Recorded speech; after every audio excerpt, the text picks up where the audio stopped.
Thank you for joining us, and welcome to this Wednesday night YouTube Model Builder special presentation. YouTube Model Builder shows are proudly sponsored by the YouTube Model Builders team, the monthly Saturday live show. And welcome to this Wednesday night YouTube Model Builder special presentation. YouTube Model Builder shows are proudly sponsored by the YouTube Model Builders team, the monthly Saturday live show. And welcome to this Wednesday night YouTube Model Builder special presentation. YouTube Model Builder shows are proudly sponsored by the YouTube Model Builders team, the monthly Saturday live show. Welcome to this Wednesday night YouTube Model Builder special presentation. Sorry, folks, a little bit of echo. Gotta love Google and all their technology. All right, so thank you for joining us for this Wednesday night YouTube Model Builder special presentation. YouTube Model Builder shows are proudly sponsored by the YouTube Model Builders team, the monthly Saturday live show, the Hangouts, and the YouTube Model Builders e-bag. Thank you to everyone watching and participating in this show on the panel tonight. YouTube Model Builders hosts a monthly Saturday live show, and on the third Saturday of every month, hosted by Big Bill Graham and a selection of guests. Topic-driven Hangouts are hosted every second and fourth Tuesday of the month, and a General Model Railroading Hangout is hosted every Thursday by our own Johnny Reb of Southeast Rails. YouTube Model Builders has an exceptional electronic magazine, produced bi-monthly, available for free, and created by our community, for our community. JD and his team create a great magazine, and they still find ways to continually improve and impress. The e-bag is a themed publication also, often mirroring topics that have received attention within our community and on the Hangouts. The current e-bag, as well as all previous issues, are available from the YouTubeModelBuilders.com website. You may also sign up for the mailing list there, where you'll be apprised when a new magazine issue is released, as well as being notified about upcoming special shows. Tonight's topic is one that our community has shown a special interest in. The Mike and Barry's Tuesday Night Tech Show, with Barry and myself provided some introduction to the Arduino platform recently. That's shown to have whet the appetite of many of our members, and there's been quite a bit of discussion in the community and on the Hangouts about the Arduino platform. Our own Chris Heili has taken that baton and began his part of the run. Tonight he will begin this series of shows dedicated to the Arduino platform from a beginner's platform, or from a beginner's perspective and from beginning to end. As he calls it, an Arduino show for beginners from beginners. As he and the panelists will discuss, plan, and build Arduino-based solutions for model railroading. If you've recently purchased an Arduino and have wanted to learn, here's your chance. This will be a hands-on series of shows for beginners where we will work through Arduino sample projects together. A big welcome and thanks for spurring this project on, Chris, and to our panelists tonight. Tonight we've got our own Dave Limke. Chris's brother has joined us as well. That'll be Dave number 2. We've got Hawks from up in Canada, and we've got Northeast Star Railroad, our own Dwight. So Chris, what started this interest for you, and where are we going to go from here?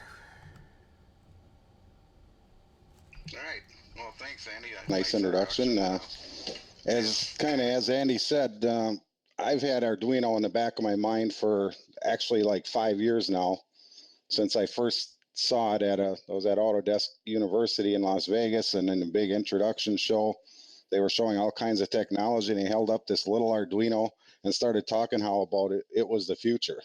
I had no idea what it was, but it piqued my interest enough to kind of look at it when I got home, and I've been looking at it ever since, but I've never really done anything with it. And as Andy said the other night, they had the show at the Barry's Tech Show, and I watched that, and then at the same time, basically, Model Railroad Hobbyist Magazine ran an article, and Model Railroad ran an article. I said, okay, that's it. I got to dive into this. So I'm a beginner. I've literally got my Arduino less than 2 weeks ago, and I was thinking to myself, how fun would it be if we could just take a bunch of us guys, because I know other people on the group here are interested too. Why don't we just learn this together instead of everybody off on their own trying to figure things out?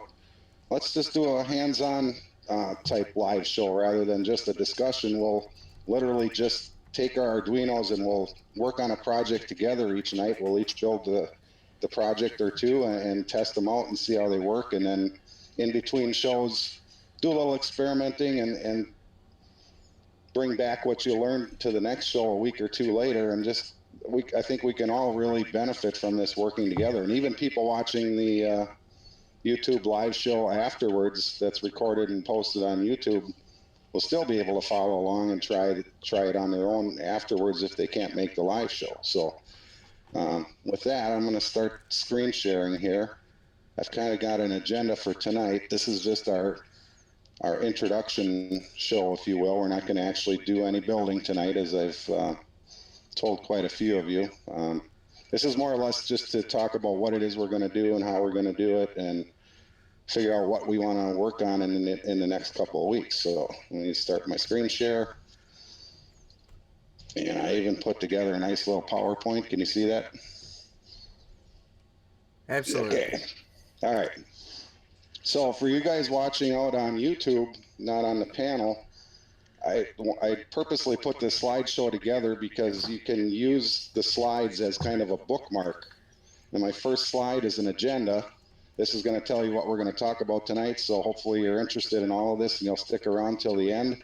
If not, you know that you won't have to waste your time and you can jump on out of here. But as the slides come up, they'll make a handy bookmark for watching this video back in the future and being able to fast forward to the topic that we're talking about at the time. You won't have to watch the whole video over and over. You can just work your way from slide to slide using the fast forward. So first thing we want to do tonight is introductions. And of course, you all know Andy. Myself, I'm Chris Heili, also known as MRL Trains, for those of you that don't know me.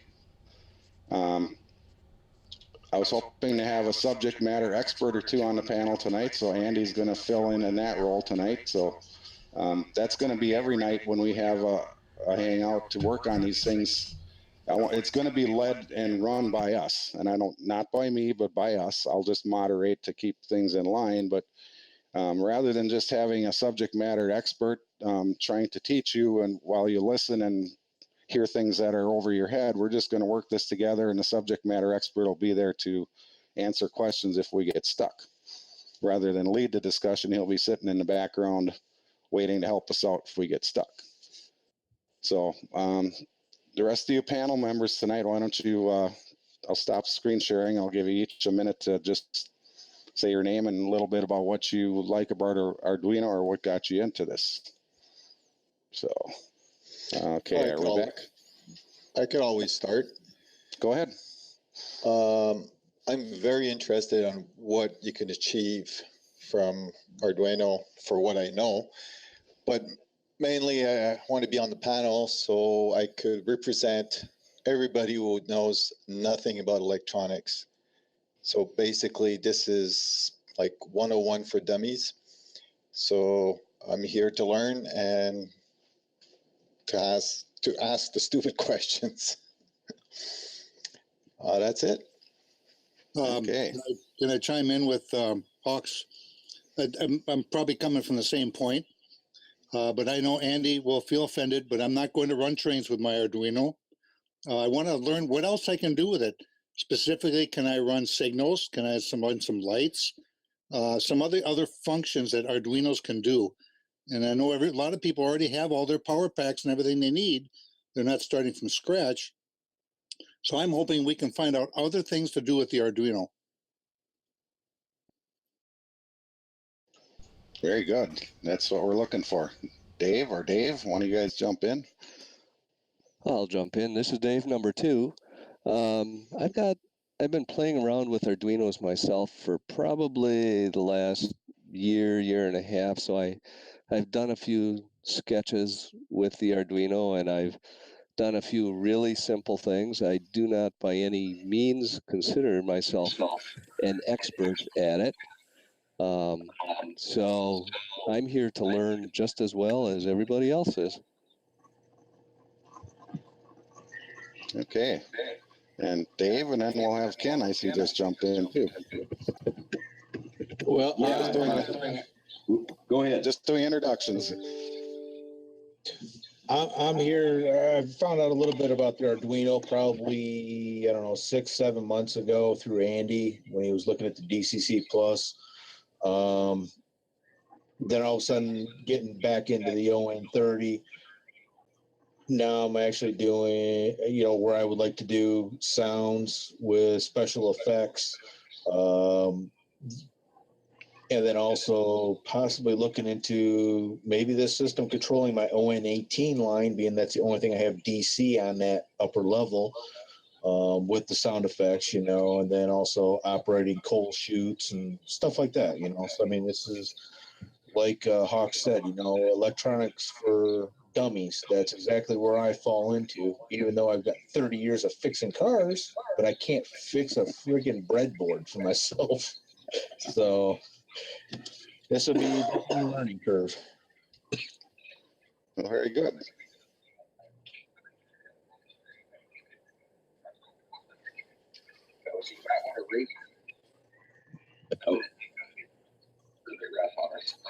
Okay, how do I mute it? Oh, never mind. I see. Okay, how about doing an introduction quick, and then after that you can work on the refresh. Since you're the last one, welcome. Thank you very much. Can you hear me okay now? Yeah, perfect. Okay. Name's Ken Pryor, retired guy. Just getting back into model railroading. I have always had an interest in Arduino, in electronics and computers. My full-time job was a police officer and computer forensic analyst, but I like to tinker with computers and play with them, and of course I love trains. And I started seeing some things online about Arduino and maybe how it could be used to control signals and other aspects of the layout, and that's kind of what got my attention. Okay, very good. And I've come Right, at so electronics from. Most people have seen me on several of the numerous shows talking about electronics. My background is in electrical engineering, regardless. But I was fascinated with the idea. I mean, my initial goal in the hobby was to not bring my profession home, but instead was to try to do the more artistic parts and do my job during the day. But the more I got into the layout and started pricing some of the competing options and pricing NCE options, etc., it was a pretty good chunk of change when I could buy 3 or 4 locomotives instead. So I started playing with Arduino DCC++, and it's a rabbit hole. Let me warn everybody watching, all you guys on the panel, this stuff turns into a rabbit hole, and you look up one day and a lot of hours go by, but it's amazing what you can do for like $10. So I'm fascinated with anything we can do with Arduino, and while I have a little bit of experience, mostly in highway robbery, stealing other people's work on the internet, or creatively using other people's work and making it work, I haven't done a lot of custom engineering on my own, and I'm pretty excited for us to do this project. I'm really glad you brought this up, Chris. I really think we got some high hopes of where this goes. So. Okay, yeah, I'm fairly excited about this too. I mean, just a little more background on me. I was years back already, I'm not an electronic person by nature, but years ago already, I got into the transistor logic, or, you buy a breadboard and transistors and LEDs and a Radio Shack kit to try and do all these projects. And I did that for a while, and I wanted to do some applications for the model railroad way back then, but it just never got too far. And, the Arduino coming along was just the perfect thing to make it so much easier compared to what you used to have to do. And adding the computer into the component and the programming, rather than doing all the logic with just chips and transistors and whatnot on a breadboard. But my whole goal out of this for my layout is, one of the things I want to do is be able to control my servos. I already have a commercial product for running some of the servos, but I'm using the servos to throw my turnouts.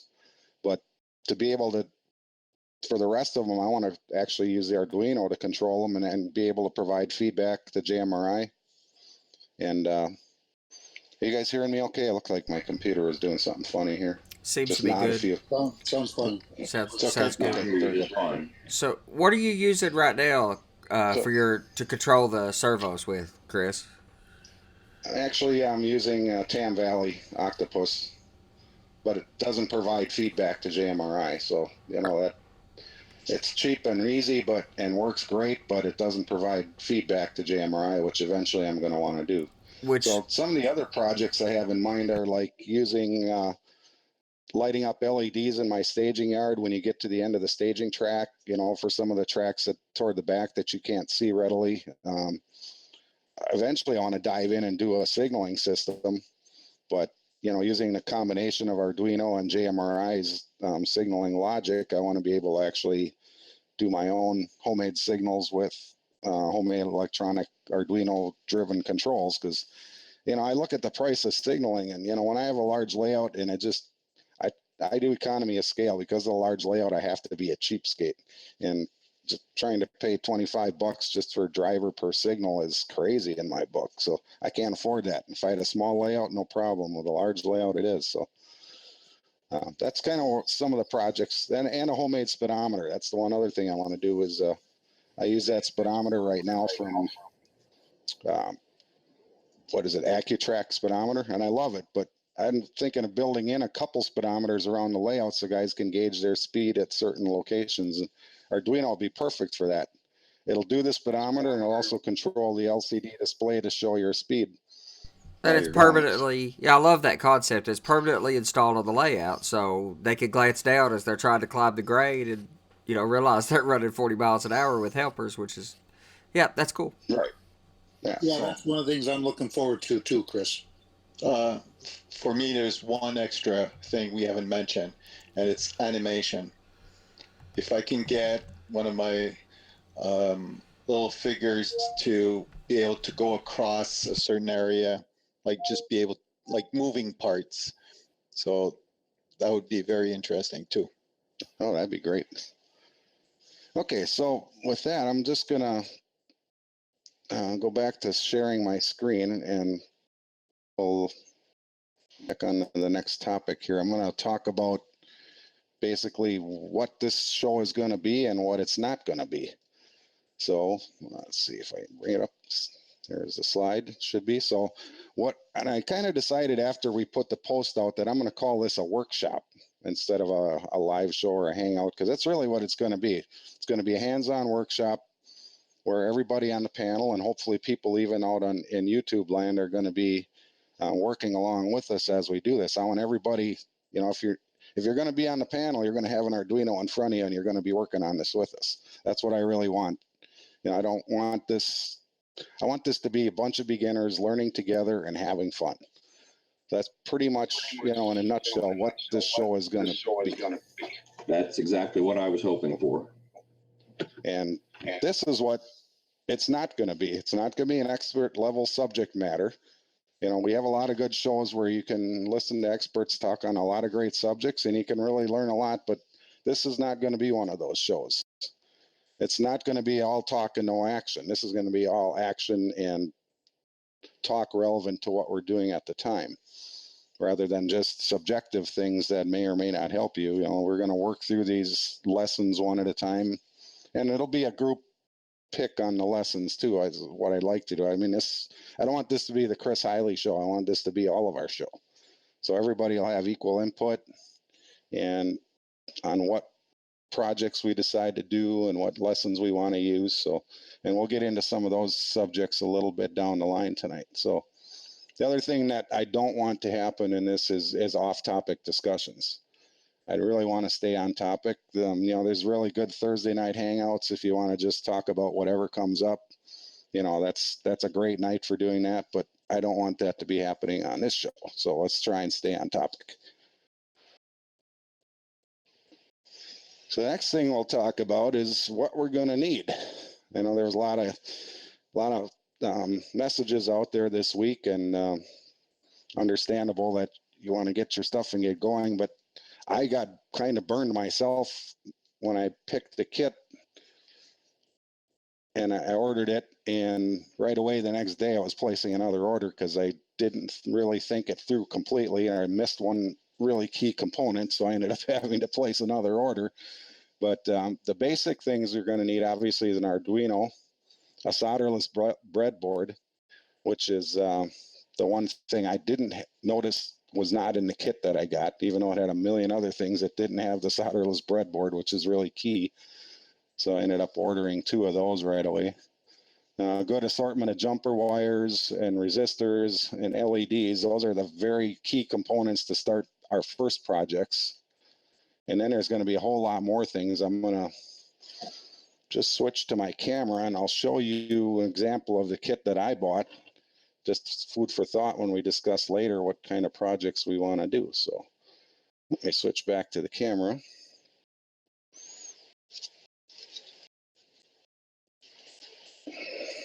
All right, can you see me? You see my hand moving the camera? Yes, sir. Works for me. All right. So what we have here is the basic Arduino Uno. That's what I ended up buying. And that's what I think we should all work with because it is really kind of the de facto standard for starting an Arduino. I know there's a lot of other Arduinos they've come out with since then.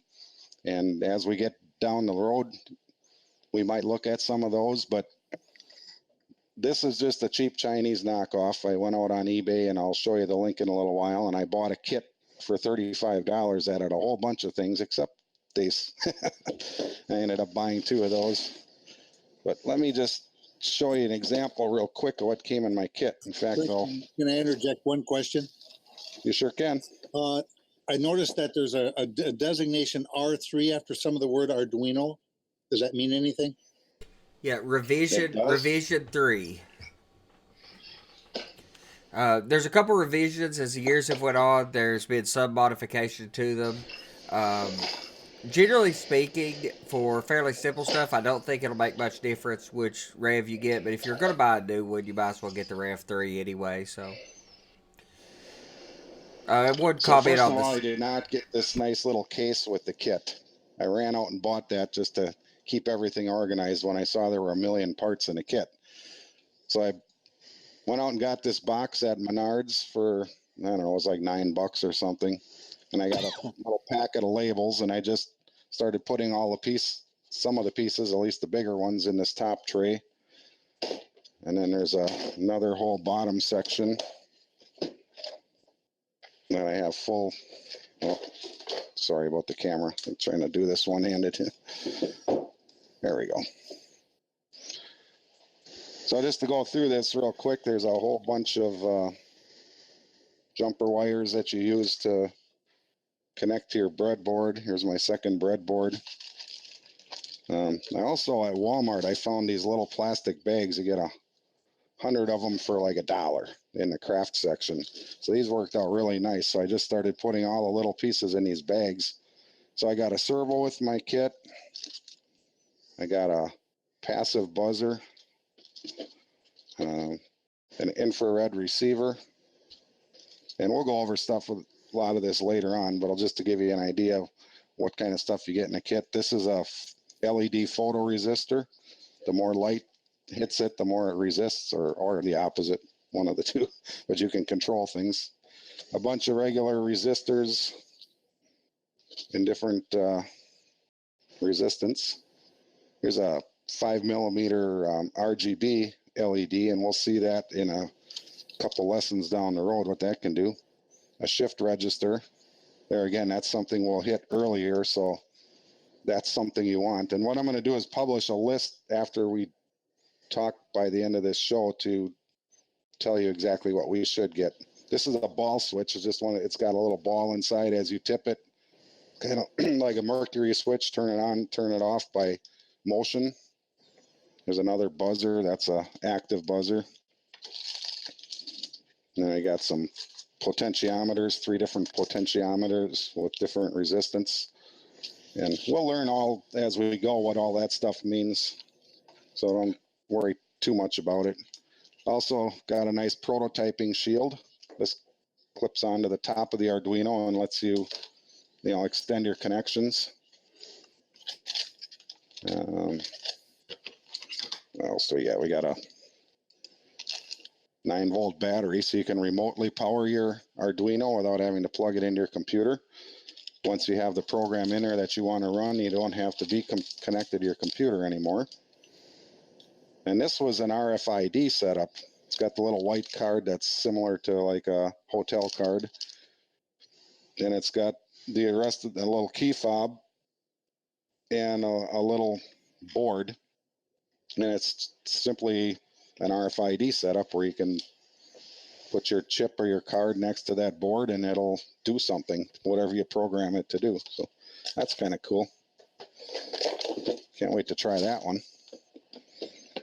And going back into the top box, I got a infrared remote. Whoops. Very similar. I mean, it's just a very cheap version of any kind of remote you have at home, left over from a TV or a VCR, could do the same thing.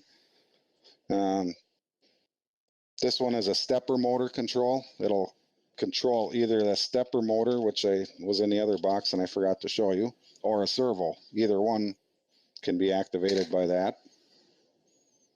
This is a real-time clock. I know what it is. I have no clue what it does.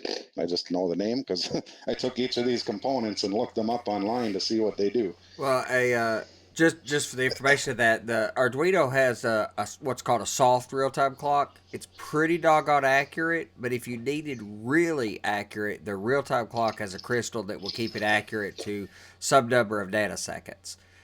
So Okay. that's what the battery on the motherboard of your computer does as well, is gives your computer that very accurate time. That emulates the same feature.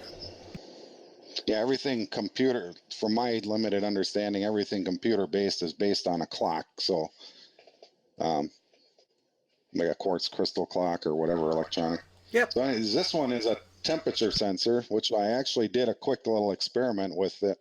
That little black piece up on the end is the actual temperature sensor, and the rest of it, you get it hooked up, and what it did was it gave me a number that would change.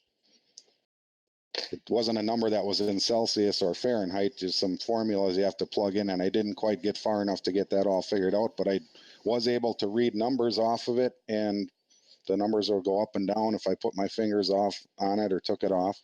This is a very similar card, only this is a sound sensor. So instead of a little thermometer on the end, it's got some kind of a little sound sensor. I haven't done anything with it yet, but I'm assuming it would work like a clapper or something else. You know, clap your hands, turn the lights on. This one's really cool. This is an ultrasonic distance sensor. I found a little sketch online and loaded it up. I mean, this was a 2-minute setup, and immediately I could walk around the room and see how far away things were. If I had it sitting still as I walked up, you know, the number would get, and it did actually give you a number in feet, and you could convert that obviously to metric if you wanted. So that one was really cool. And also got a joystick. You just got to put the knob on the end of that other black piece, and you got a little joystick like from a game controller. Got a LED 4-digit readout. Then they also gave me a little 1-segment piece. This is also another LED type display. Each one of those LEDs could light up to create a number or a letter or a shape, whatever you program into it. Here's a relay that's used to control a larger amount of power. Then if you want to turn on and off something, but it's too much power to send through your Arduino, you just use the relay to do that. There's a bunch of header pins if you want to attach these to your circuit boards or your Arduino to extend and be able to plug things in instead of just having a hole with solder around it. And of course, a good assortment of red, yellow, and green LEDs, some push buttons, and that's about it. But that whole kit, cost me about $35, which I didn't think was too bad for everything you got in there. It really made me wonder if I can get all this for $35 and it cost me that for one plastic train car. You gotta wonder. But anyways. Hey, Chris. Yeah. I didn't hear if you said, where did you get that from? Oh, we'll get to that shortly. I did get it off of eBay. Oh, okay. And I'm going to show you the exact one that I bought in case somebody's curious or would like to buy the same one. Chris, I got a question for you. I know I checked a kit and it came with a CD. Did you get a CD also? No, I did not. Okay. Did it have sketches on it or projects or something that you could Yeah, do? the CD has 22. Hold on, where did I see this? I think it had 22 projects or something like that. Oh, there we Nice. go. Free PDF tutorial, more than 22 lessons, and clear listing in a nice package. Okay. Okay, well, that's cool. Maybe you can share some of those with us one night and we could do some of those projects. Mhm. Then we'll go back to screen sharing. Well, now I got the infamous ever diminishing window.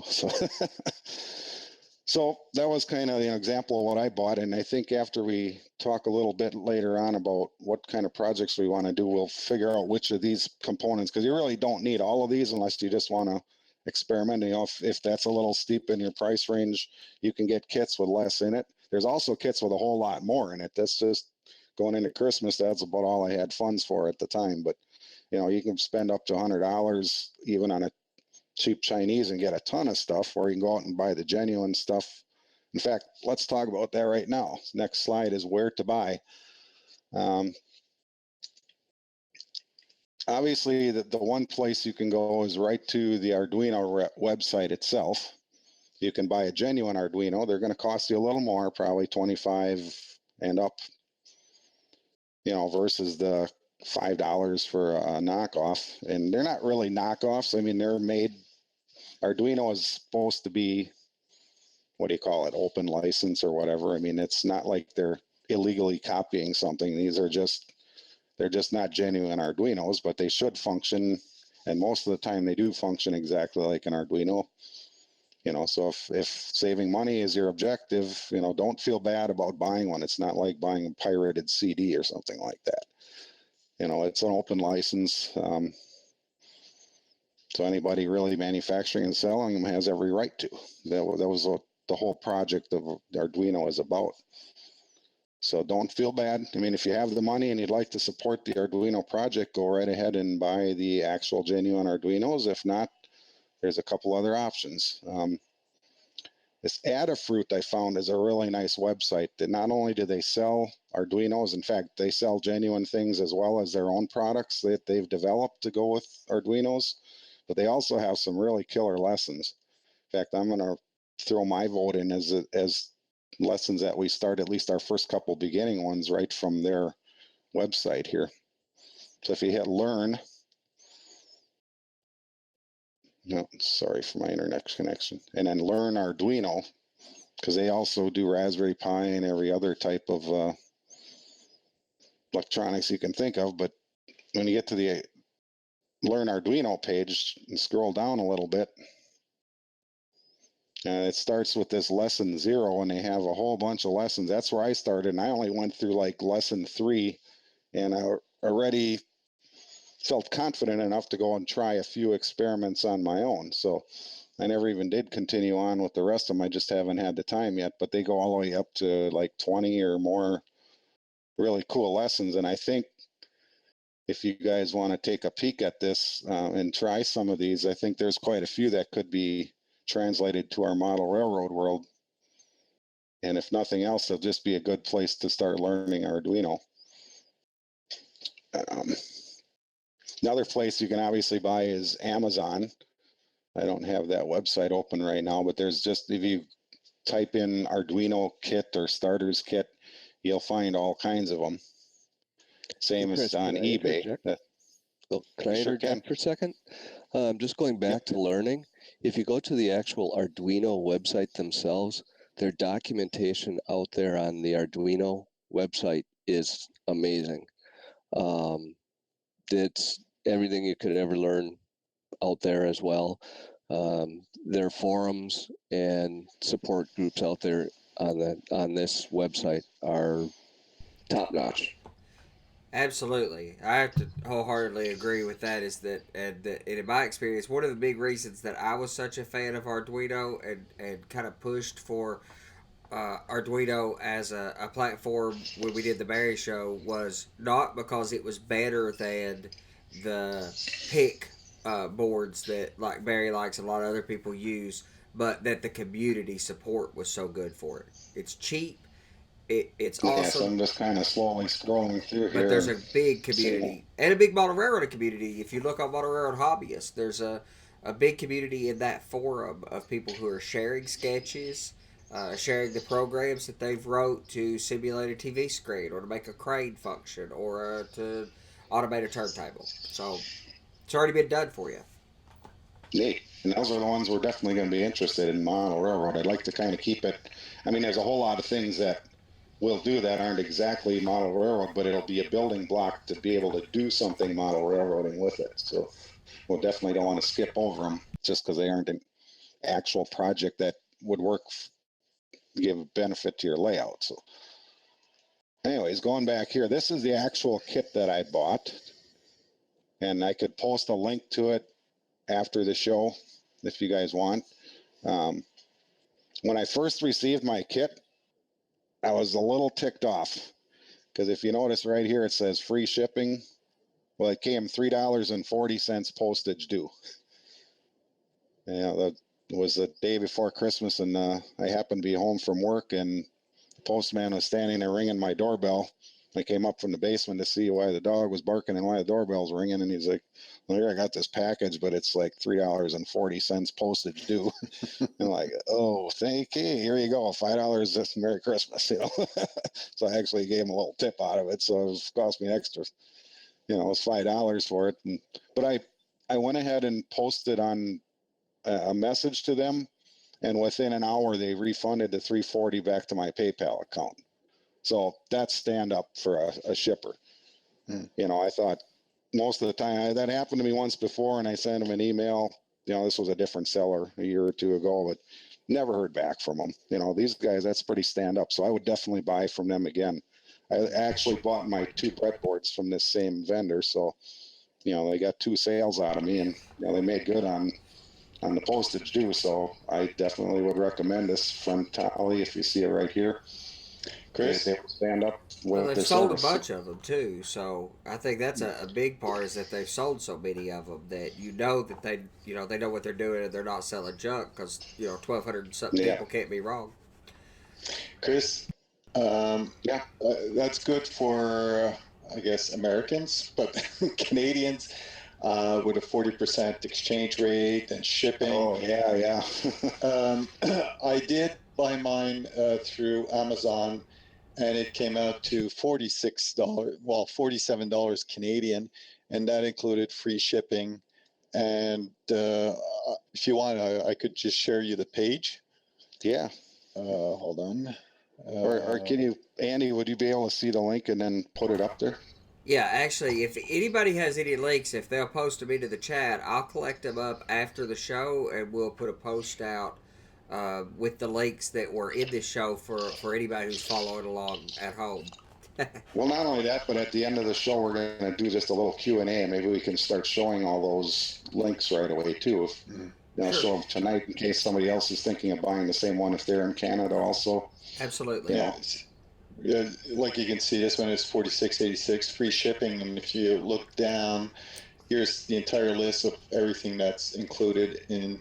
At least it has a box and it has a bread I box. don't know if anybody's going to see that because I've got my screen up right now, so I don't think they'll be I've able got to see that. I've got him shared so they could see him too. Okay, very good.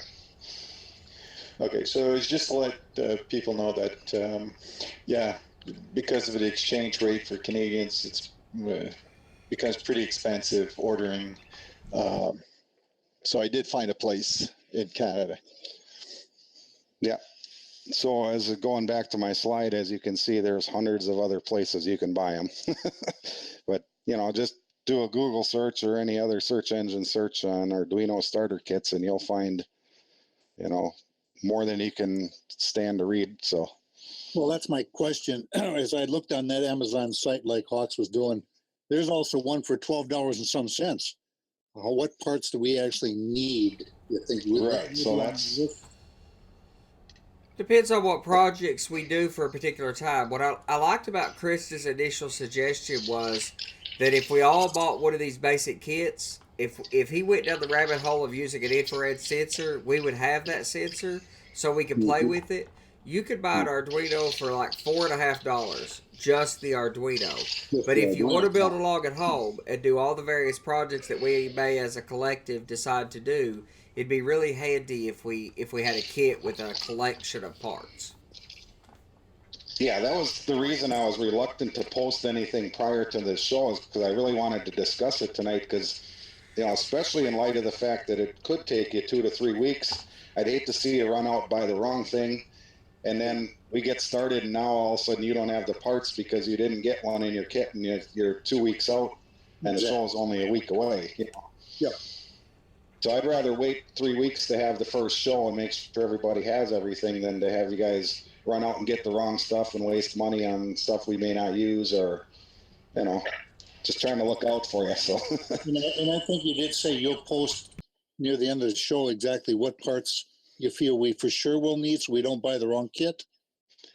yeah, as soon as we're done, you know, the last part of our discussion actually coming up real quick, if I switch slides here, is our open discussion is going to be future projects, what lesson sources we want to use, whether it's the actual Arduino website or the Adafruit or any other site that somebody may have found that has great lessons in it.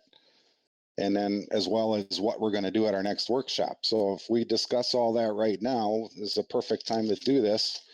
Let's just talk about, you know, any lessons. I know, Ken, you've done some, you know, we both kind of drove each other. And as much as you drove me to, as much as I drove you to pull that Arduino out of the drawer and start using it, you drove me to get this session together, because I thought, okay, there's another guy right off the bat that's just as interested as I am. Well, let's just do this all together. So, you know, you actually helped drive me to make my decision to do this. So thank you for that. I'm very glad that it turned out that way. I was really intrigued by what you had done, and I'd also found another blog post by, I can't remember the guy's name, but where he was doing a speedometer, model railroad speedometer, and I just kept thinking, man, I know I can do this stuff if I just start working on it, but I love having the idea of us doing this as a group and being able to learn it together and, you know, kind of figure this stuff out. Yeah, because, you know, as easy as it wasn't as easy as I thought. This, you know, at least to get the Arduino up and running, you know, and that's one thing we'll talk about a little bit more after we get all this settled. That'll be your homework for next time, is to get an Arduino and then get the software installed. And the trick, you know, that nobody tells you about, you also have to install drivers, and depending on your system of Windows, it wasn't as easy as it could have been. I'm running Windows 10, and I followed the instructions, and it didn't seem like it worked. But then when I went ahead and actually tried running the Arduino, it did actually work. So that turned out okay. But even some of these little parts that I went into and started researching online, it's like, okay, that's a really cool part. It's going to do this for me. And all of a sudden you find out, whoa, there's a whole lot more to it than it looks on the surface. So, Chris, are you thinking about focusing on writing sketch from scratch to begin with, or do you want to No. focus on reuse No. of other people's code? absolutely, that's what it's all about. That's why people post their code. Yep. Instead of everybody reinventing the wheel over and over, you take their code and then you modify it to suit your needs, or maybe it works straight out of the box and you don't even have to modify it. And that's one of the very first lessons we'll do that I did, you know, like the little blink sketch, which some of you guys may have done if you have an Arduino already. It's very simple. Blink the light that's on the Uno already.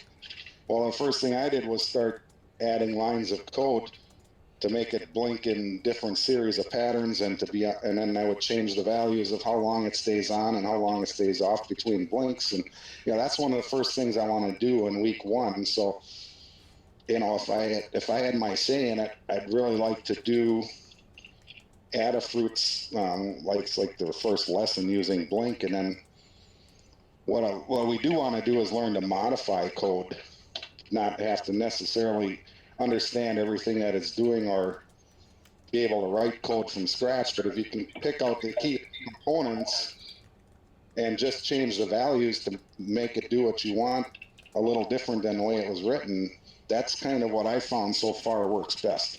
I mean, I couldn't write code from scratch right now, but I can certainly, just from spending an hour or two looking at different projects and trying to figure out what the code is saying to do, I can pick out the key points, like where a number is telling it to stay on for so long or off for so long, and what pin is connecting to what, accessory you have plugged into the board. It's pretty easy to change things like that once you just start looking at the code a little and understanding what it's doing. That's the kind of thing I want to teach guys to do, be able to take a sketch that's out there, do a little tweaking to it, and make it work for you.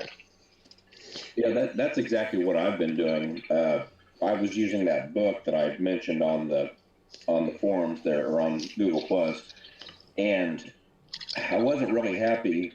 I posted that video, but after I created that, I wasn't really that happy with it. So I started going back and looking at the code and figuring out how I could add other things to it to make it more like what I want. I haven't done a new video yet, but I've been working on a new setup with those signals. But you're absolutely right. That's a great way to learn, is just looking at what's already there and learning what it does, so that you can take that knowledge and expand it to what you want it to do. And combine a few things. That way you don't have to Yeah. dedicate an Arduino to a single LED. You could take a bit of code that makes a single LED blink on pin 5, and you could take another bit of code, copy and paste it down below the first piece. But I would propose that we start the next show with just one script, or sketch is what they call them. One sketch that does one thing, one job, and then maybe down the road do some basics of how to copy paste steal some bits as we expand it. Yeah, well, that's exactly why I want to start with that blink, because that's exactly what I did. I took that, and right away I started tearing it apart and changing it and seeing what I could do with it. And I found out how easy it really was. I didn't have to know what most of the program was saying. I just found the key points and made some changes to some values, and right away, I went from a single on and off blink that you could just change the timing on to doing like 3 different blinks, either consecutively or different randomly staggered intervals. Just by duplicating the 2 lines of code that make it blink and pasting it in 2 more times and adding values, now you got 3 blinks in a row. Do you And the have other thing the you have the IDE where you could show that here in a few minutes? Because that way the viewers watching at home can get an idea of how simple this code is. I don't want people to be afraid of the code. It is computer code, but you don't have to understand what it's doing, and it's quite simple to understand. The reason, something worth mentioning at this point, is this was designed by some guys in Italy. It was largely focused around a platform that school kids could use to learn programming on. So its entire purpose is for the education of beginning to learn to program. So it's as Okay, simple as are it you gets. sharing my screen right now? I am. Okay, because here I'll show you exactly what you asked for. Here's the lesson 1, and this is from the Adafruit website. Lesson 1 was blank, and they'll actually show you the code. First of all, right here is just a screenshot of it, but it walks you through page by page. First page shows you the parts that you need for the project. And then the next page, eventually they'll show you, well, here they're just showing you a few more things. And then they give you the code, and it still didn't get there. Oh, I know why, because this one is actually built into the Arduino program, and you just load it from there. But I don't know how well this is coming through, but you can actually see this is a sample of the code. And the only thing I did is I didn't have to understand a whole lot of this other than where it says high and low. I knew from past experience with electronics that high means basically on and low means off. It could be the opposite if you wanted to, but if you think of high as being on and low being off, okay, if it's saying this LED is high, that means it's on. The delay is 1,000, and right next here it says wait for a second. Well, that means it's 1,000 milliseconds. So you make it 500, that's half a second, So I'll delay 1 second, or be on for a second, be off for a second. And then it just loops around. You see this word loop, everything in here will just continually just cycle until you turn your Arduino off. So it's on a second, off a second, on a second, off a second for eternity or until you turn it off. So all I did was start changing these numbers. All right, what happens if I put 500 in here? What happens if I put 10,000 in here? Well, now the blink went faster. It was a lot quicker flash, and then it was off for a lot longer time. And the only other thing that you'll have to look at on pretty much all the sketches is where it says, let me refocus yours again, actually, where it says uh, the LED pin number at the top. However, Yeah. all these sketches, especially these sample sketches that come built right into the Arduino IDE, but even the sketches that I have found on Model Railroad Hobbyist and other websites, they're very well commented or documented internally, so you can understand what little you need to know about them.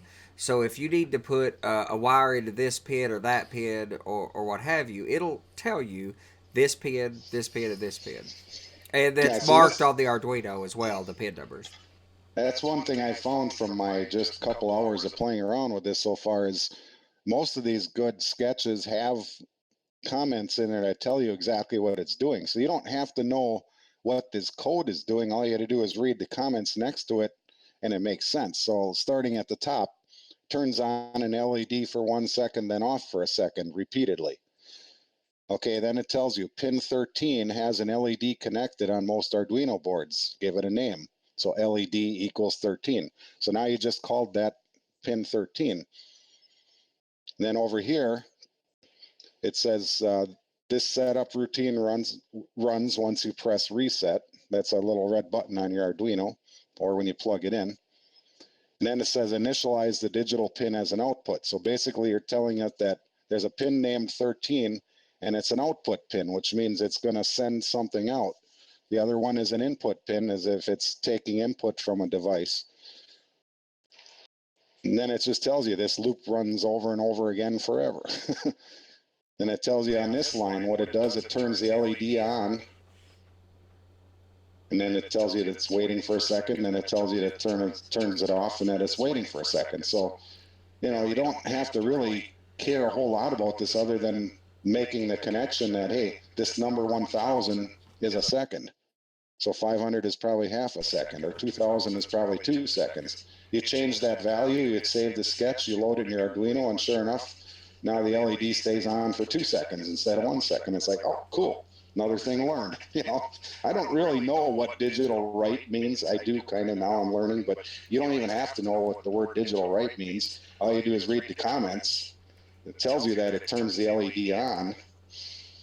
If you even have to do any editing of this, Right, a lot you of the don't even things have- like the DCC accessory decoder that's available for these, or the LCC node that's available for these, you can download that code, open it in IDE, click upload, and then plug this thing into your DCC system and program it like you had bought a TCS decoder. So it's all about what you're doing. But for most of us in model railroading, 90% of what we would do would be look at what pin something's in and stick an LED in that pin and use it. And occasionally, if you want to do something a little slicker or a little more advanced, you might have to read a little more. Yeah. And for the most part, all you have to do is think about what you want to do and then just Google it and say Arduino sketch to turn on and off whatever device it is you wanted to. I did that for that, the little video that I posted. I mean, I did that that project was done within 3 hours of getting my Arduino, and spent 2 hours reading websites and stuff to learn a little something, another 45 minutes or maybe a half hour getting my Arduino set up and working, and then a half hour doing lessons. And I then created that project, which was a combination of two projects. One project was for the infrared sensors to turn on and off the internal LED on the Uno board. Well, and I combined that with this blink project, added an LED, actually ended up adding two LEDs. One, instead of going on and off, I added green when it was not broken, and then red when something went in between the sensors. So that was actually a combination of 2 or 3 projects that, it was just that simple for me, at least. I know it won't be that simple for everybody, but for a lot of you, it will be. Chris, I got a question for you. Okay. This is Dummies 101. Once you've got that breadboard and those LEDs and it's working, how do you put it on, or how do you use it on the layout? Are you going to need more bread boxes and the more Arduinos to make everything work, or what's the point behind all this? Depends on how complex the project is. The Uno that we're going to work with is a little larger Arduino, and it has all the holes for the pins to put your jumpers in real quick and easy for doing projects. But you can actually go out, if you look up Arduino Pro Mini, like on eBay, you can buy them for like $2 a piece. So once you use your breadboard and your Uno to put together and you get your project working, then you just run out and buy one of those little Pro Minis and solder together your project and put it on your layout permanently. It's about $2, and whatever components you put on it. And there's 2 big distinctions between the different Arduinos, because there's been quite a bit of comments in the chat about this as well. There's numerous size Arduinos. There's a couple of differences. Speed and amount of memory that your code will go is one of them. But for us as model railroaders, the biggest thing that will matter to us is the number of input outputs. The Uno has 15 digital I/O pins.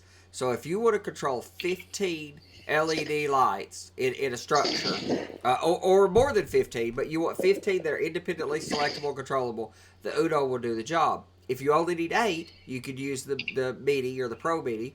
Or if you wanted to do something quite larger, the Mega has up to 54 digital input-output pins. So you go from 15 to 54. But the same code that you write on an Uno, all you're doing when you put it on the Mega is just having more pins. If I can interject there, though. I've got, if you share my screen here for a second, I can show you. This is the Pro Mini compared to the actual Uno. So you can see the Pro Mini is significantly smaller than the Uno itself. In addition, when you talk about the number of pins of output, there are ways that you could take even like this Pro Mini, the little one here, it's only got 14 digital output pins, but you can set it up and using things like shift registers so that it can output hundreds of different digital output. So you could take one Arduino and control, I would say practically you'd probably want to do something in the line of maybe 64 inputs and 128 outputs for a whole control panel. So one Arduino would be running the whole control panel and maybe any outputs that you need for it. So there are ways to expand it beyond the pins that are just simply built in. So if you took one Arduino, could you run 3 crossing signals with gates from that one Arduino? Oh, sure. Absolutely. No problem. That's what I guessed. Yeah.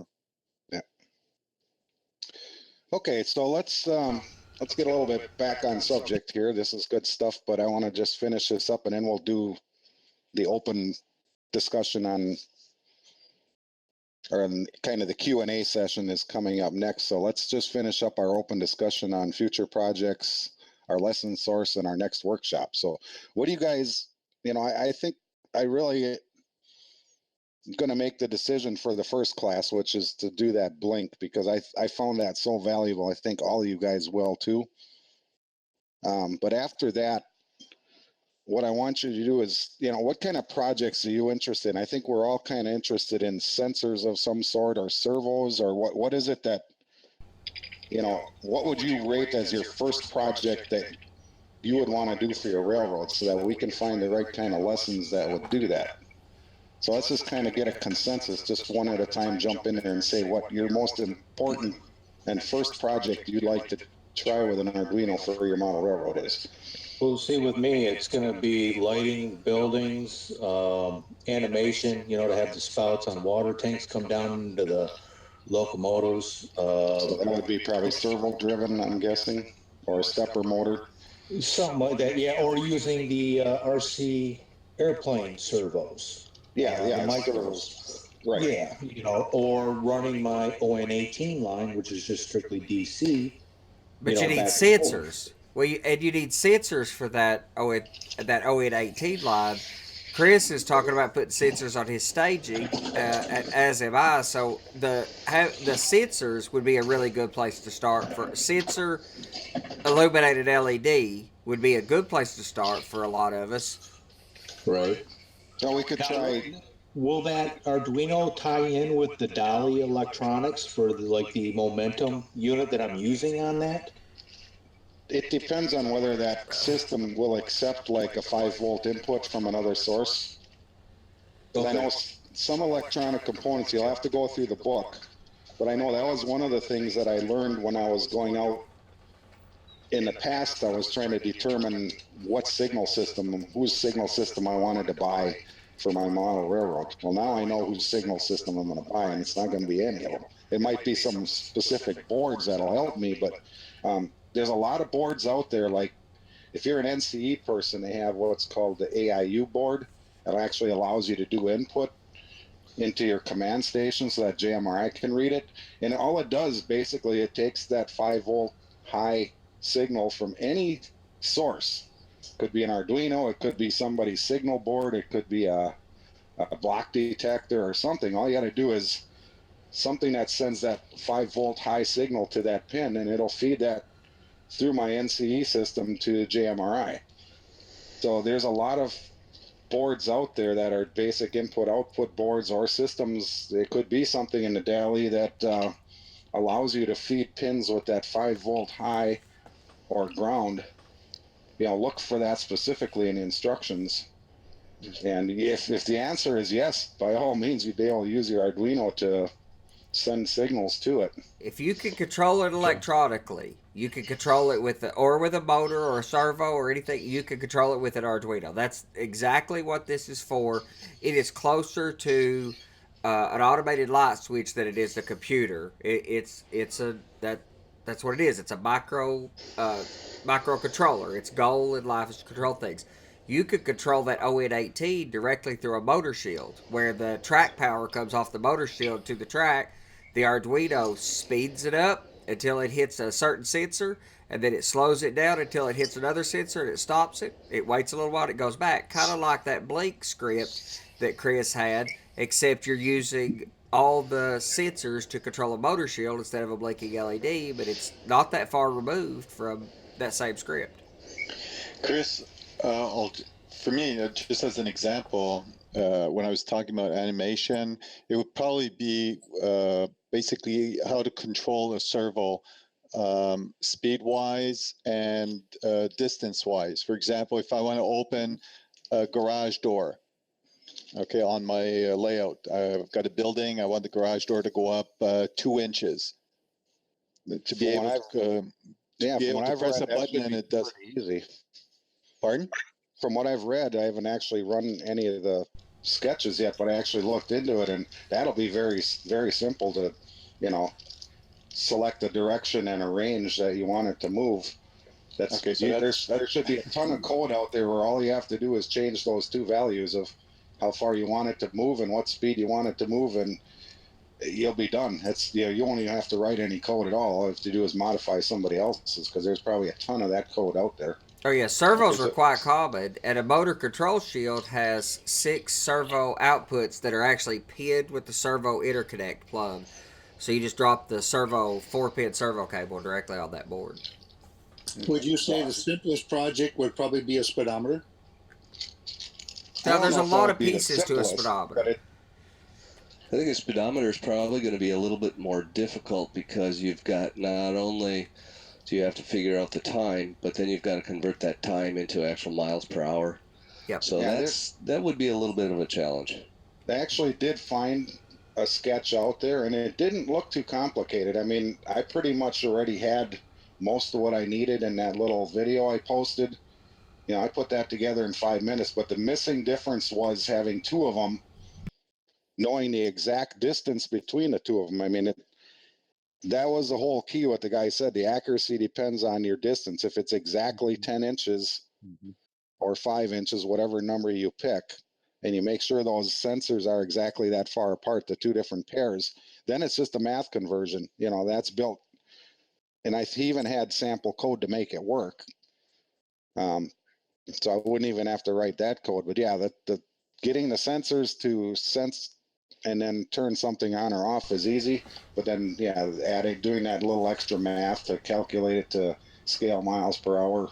So sensors are a big part of what most of us want to do, I think. So having a sensor illuminated LED seems like a really good starting point. And then once we've learned the sensor stuff, it's sometime, you know, in another session down the road, that we take those sensors and we do something slicker, like, you know, do some math for a and speedometer. servos would be another one, and of course lighting LEDs, which is where we're going to start anyway. So, yep. Does anybody else have any other thing besides sensors, servos, or LEDs that they want to get involved with early on? Again, Chris, I'm kind of down your path. I'd like to be able to run some signals, you know, at least one set anyway, for sure to start. Okay, so there's another little thing besides just LEDs. I mean, LEDs require a resistor, but going back to the question earlier about the UNOs and the amount of input outputs, that piece I showed you a little earlier, Andy, can you put me back on here? If I'm not on already. You are. You're good to go. Okay. So this little thing is just a little computer chip, so to speak, but it's called a shift register. And what it does is it allows you to, you know, if I have my Arduino, and let's say I hooked up one single LED, well, that only takes like one pin off of here. Okay, but if I wanted 20 LEDs, I don't have 20 pins on here. But what you can do is you take this little shift register, and I think it only takes, what, 2 pins maybe? I don't remember for sure because I haven't tried it yet, but I was reading about it. You can basically take 2 pins or 3, you send it to this shift register, and this thing will run 8 LEDs. And you can, I think it can also run another shift register besides. So you can just. The best part about that is you can daisy chain those shift registers infinitely together. So you could daisy chain 10 shift registers for 80 LEDs. So you could use one Arduino to run like 30 signals with 3 lights each, you know. The only consequence I'm aware of with a shift register is the time delay, because if you want to write pin 4 of a shift or pin 9 of a shift register, you have to rewrite pins 1 through 8 and then 9 to get it. So there's time delays. I mean, we definitely should cover that down the road at some point, because that'll really allow you to control a big layout with simple hardware. Shift registers are awesome, but. So I think that's one of the parts you should make sure you get in your kit. I think is besides LEDs and resistors, is make sure you get a shift register. And then, hey, Chris, of course, yeah. Now you're saying lighting the LEDs. Is that lighting them in series, in parallel, series parallel? I mean, how many LEDs that would be parallel off one pin? That would be parallel. That would be parallel. You'd be running one LED per pin. If you just want to control one, so if you want to flip 3 or 4 LEDs at one time with one action, that's possible. You could tie 3 or 4 LEDs to one pin.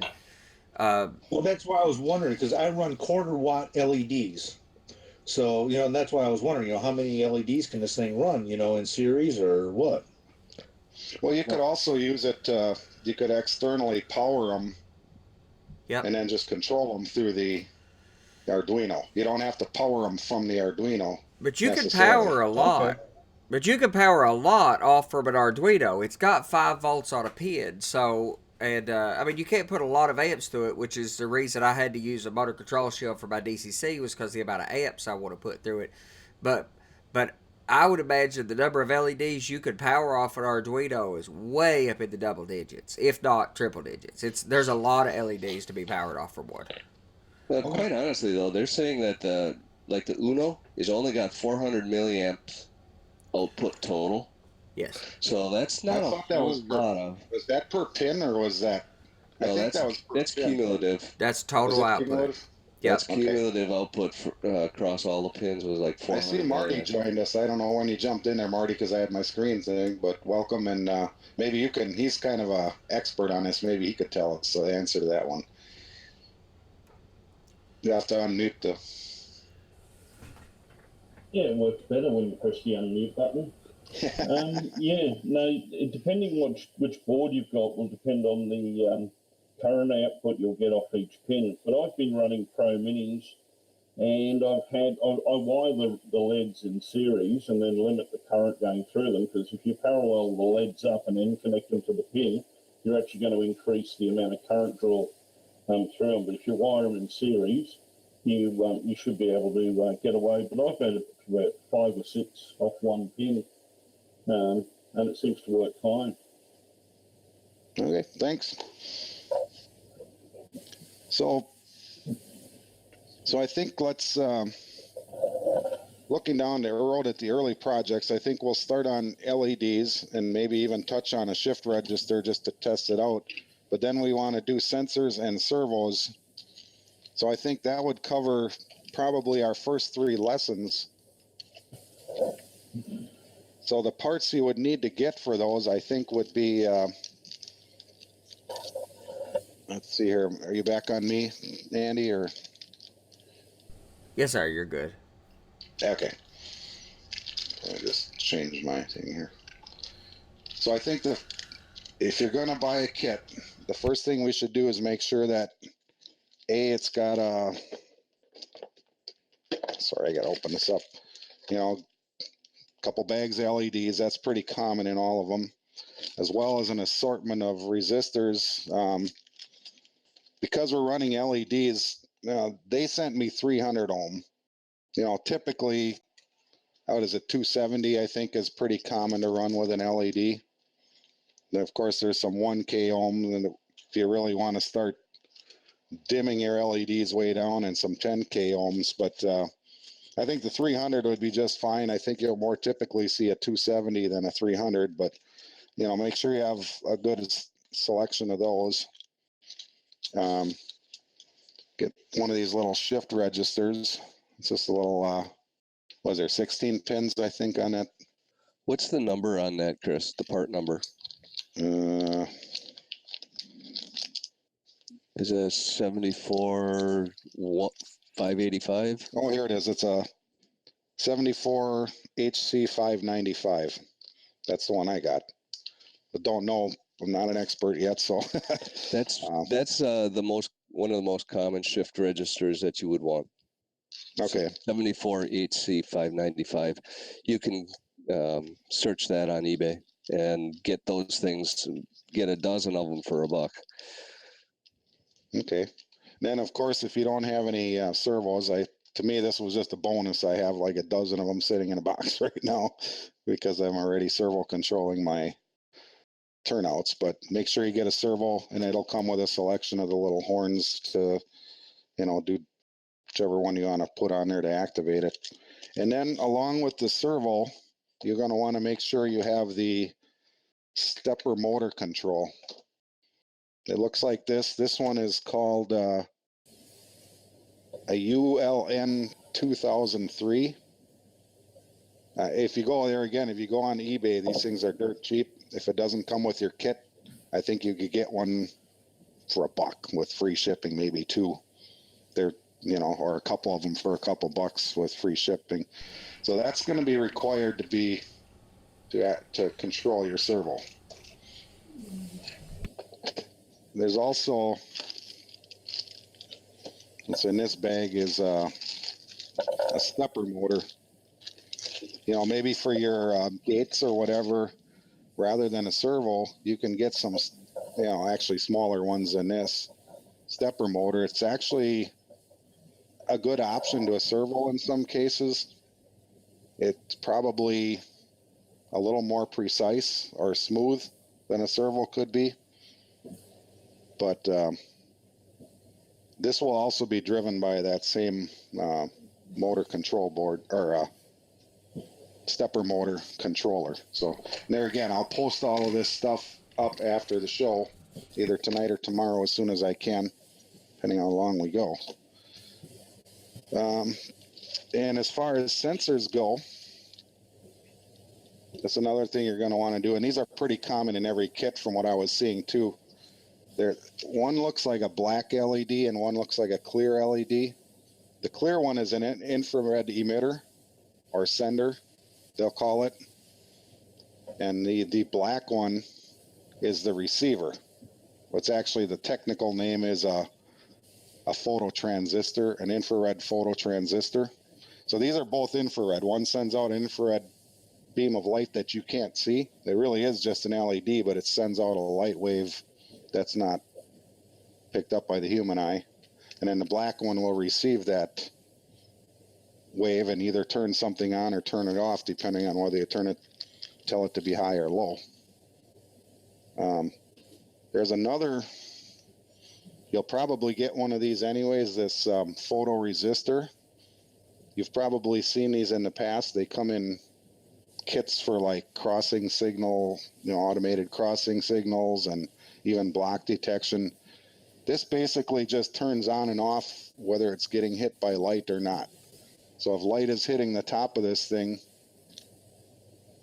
it basically, I think it allows the signal through, and if it, or does it stop the signal, one or the other. Not an expert yet, but so if you had this hooked up to your Arduino and then you had an LED lit up, as you cover this, the more you cover it, the dimmer your LED would get, or a light bulb, and then you uncover it. So you can either turn it on and off or dim it depending on how much light is hitting it. So it's just a light sensitive switch, if you will. But they just call it a photoresistor. So that's another option. It's another option to the infrared sender and receiver for being a sensor that you could bury in your track. So I would make sure you get, either one or both of those, depending on which one you think you would want to use for your project. We'll experiment with both of them. So I would suggest, they're dirt cheap and they probably come with just about every kit. They're kind of a staple item. So this one is a little different. It's also an infrared receiver, but this is made more for like that infrared remote that I showed you. It came with the kit. It's not so much to be paired up with an LED right across from it. It's more like, these are what controls your TV or VCR or whatever. And one of these is typically buried in the front of the TV somewhere. And when you point the remote and click, it receives that signal and it'll react accordingly. So that one is not necessary probably to get. I think, just trying to think if there's anything else we should make sure we really have to cover those three subjects. Anything you can think of, Andy, or you guys that have played around with this a little already? Resistors, sensors.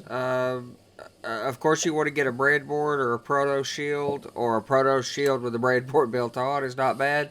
But oh yeah, I like the proto shields with the breadboards built on. They really make your life easy for jumping pins around.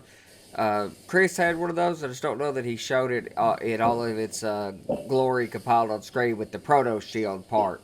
What a shield does is it clips on top of it, much like a man carrying a shield into battle or something. It clips right on top of the Arduino. Yep. And the pins jump together. Can you share him, please, Andy? Yeah, I've got him focused on the YouTube stream. So that's a proto shield, which I have not actually connected to my Arduino yet, but I could try. Yeah. I think it literally just, you see the holes here that you could put your jumper wires in, but you can also, and I see I got a couple bent pins on here I'll have to straighten out first, but it would literally just plug in here and stack on top of your Arduino. I see one of the kits they offered has a touch screen you can put on top of it. Oh yeah, I've actually, you know what, I skipped over that one. I have No, I didn't get a touch screen, but I got that's right, I got an LCD readout. I didn't show you guys that one either. But there's a Two color lines, 16 touchscreen. Yeah, there's color touchscreen modules available too. I mean, there's really a lot you can do with it. So having a having a limited scope of something to start with seems like it would make sense. So sensors, resistors, some LEDs, so that we can get some feedback as to when those sensors get triggered, is a really good place for the first couple shows. If we take and go from the sensors to the speedometer pretty quickly, then having an LCD readout for your fascia panel will probably be important to you. So it wouldn't hurt to grab one of those while you're at it, because they're $4 or $5. So I'll tell you what, I'll put a list together, and then I'm going to throw it past Andy and maybe Marty just to proof it for me. And then we'll get that published within the day, and we'll work from there. So here, while we were talking, I just decided to put that shield on and see what it's like. So what this little proto shield does is, this is actually all these holes you can, if you wanted to solder on the project right onto the top of this, it's just like a breadboard. Or you can get a mini breadboard that'll come with almost any proto shield. It's got adhesive on the back. You could peel and stick it right on here. You got a mini breadboard to do your prototyping right on the Arduino rather than on a big separate shield like this. That saves you from a lot of those jumper wires, those big wires running all over the place. Well, the big thing is that we can start out with a proto shield. Start by testing on a proto shield. Get the wiring worked out. Figure out what you want to jump to where with LEDs right there. And then you could solder that. Once you've worked it out, once it works, then you can take that breadboard off, solder everything in, and custom build your permanent circuit with a few solder points, and then put a plug on it so that you can pull your wires up to the layout, up into the structure, or to the turnout, or to the signal masts, or whatever you need. But it makes it simpler if we have a breadboard for the purposes of this series, where we can just plug stuff straight in and get immediate reactions. Okay, now I think for the sake of the class, though, we should get these. This is a half breadboard, and I actually bought two of them. There's little dovetail connectors that'll snap together and make a full-length breadboard. But for the ease of being able to see it on the show, I think we should work with these, because you can actually, if I bring this up to my camera, you can actually read there's numbers up and down, and there's letters across the bottom. So as we're working on this, we can just say, like, okay, stick LED in from A30 to F30 or something like that. Big go. And I could hold it up and you guys would be able to see it. I think if we work on this, it's going to be a lot harder to do that. Yep. That makes sense. A big breadboard's good. That's a fairly cheap investment in any projects that we're going to do this series, or as you build future products with Arduino. Having a breadboard is going to be a critical piece. So the kit I bought, most of the kits I was looking at had these included, and somehow when I had narrowed it down, there was something else that caught my eye in this kit, and I was just thinking, I never looked close enough, didn't realize it didn't have them, so I ended up spending $5 for two of these from the same vendor that I bought my kit from. But the majority of the kits did have at least one of these, and sometimes two. Some had a full board as well as a half board. Some of them only had a half board or only a full board, but almost every kit had another board besides the one with the proto shield. This little mini board, they call it, that fits on a proto shield. So, but just look carefully. Don't make the mistake I did. I had to run out the next day and order, and I'm thinking, oh, here, I'm going to get the kit, and I'm not even going to be able to do anything until I get a breadboard. But it turned out they came on the same day, so I was a happy man. So, anything else, you guys? There's a picture there of a 1.4-inch active TFT screen. It's just driven, that's got a shop interior on it, a shoe shop interior, and it's just driven by a Pro Mini. So even when you get down to the little Pro Mini boards, I mean, you can drive some fake video And you can also, I mean, I'm actually I was looking at one last night, and you can get a 7-inch screen that's only 3mm thick, which would be ideal to build as a drive-in screen. And then you can run your own video and screen your own video through it. And that's just using an Uno to sequence a video driver board, that's all. Wow. But all of this stuff is from thru. And the one that got me stuck on all of this was Jeff Bun's. If you go and look at Jeff Bun's blog, there are hundreds of projects on there for Arduinos, from driving video boards to controlling LEDs. He's running 17 servos out of a Pro Mini. So using it as a DCC decoder, and you've got 14 input and outputs on the Pro Mini. So for such a small board, you can do quite a lot with it. Nice. Very nice. Now, But, I use those TFT screens. You can build them into a model. You can make them, if you're doing a modern day era layout, you can make them into animated billboards. I've got them where they just scroll different adverts through them, like you'd see on the side of a building with the lights. You can use them as shop interiors. I've actually videoed the interior of a shop or the outside of a shop through a window, and then broken it down to individual JPEG images. And then the Arduino will just go through the JPEG images and do like a flip book. So you can get it to change around about 25 times a second. Means it's an active TFT screen that'll update very, very quickly. that's cool.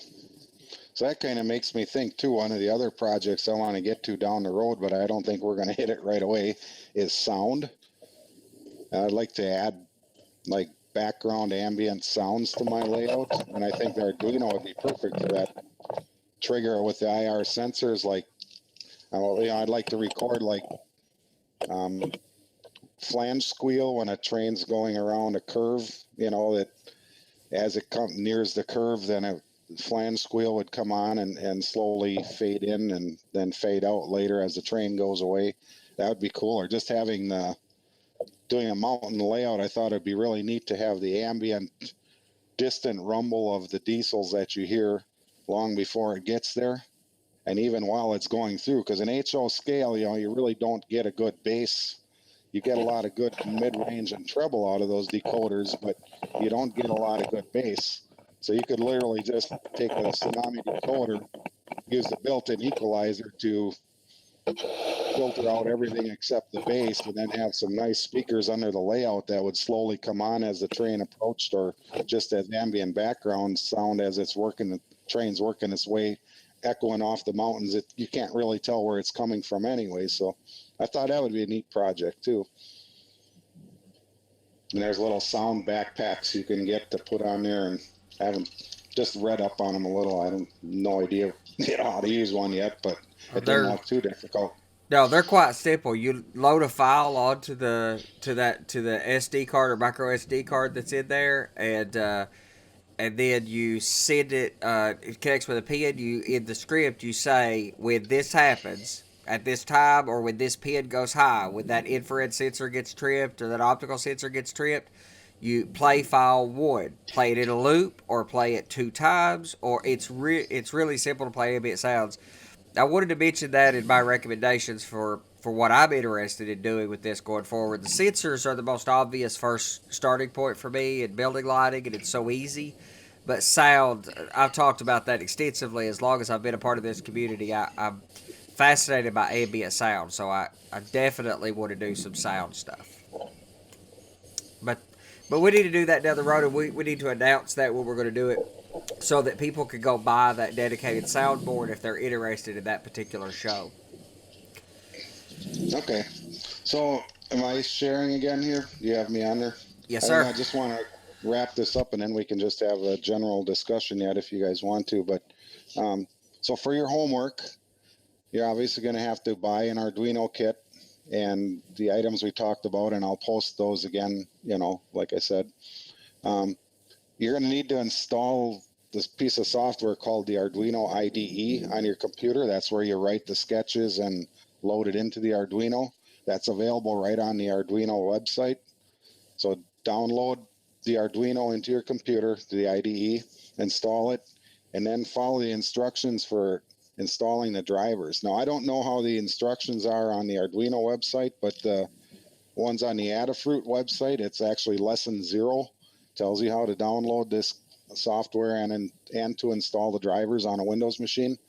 And I think even on the Mac and the other machine, you know, if you're using Linux or something, but just follow the instructions. If you don't install those drivers, it's not going to work properly. And there's a bunch of YouTube videos that have a walkthrough too, that are, you know, 4 or 5 minute YouTube video that'll tell you how to install the driver.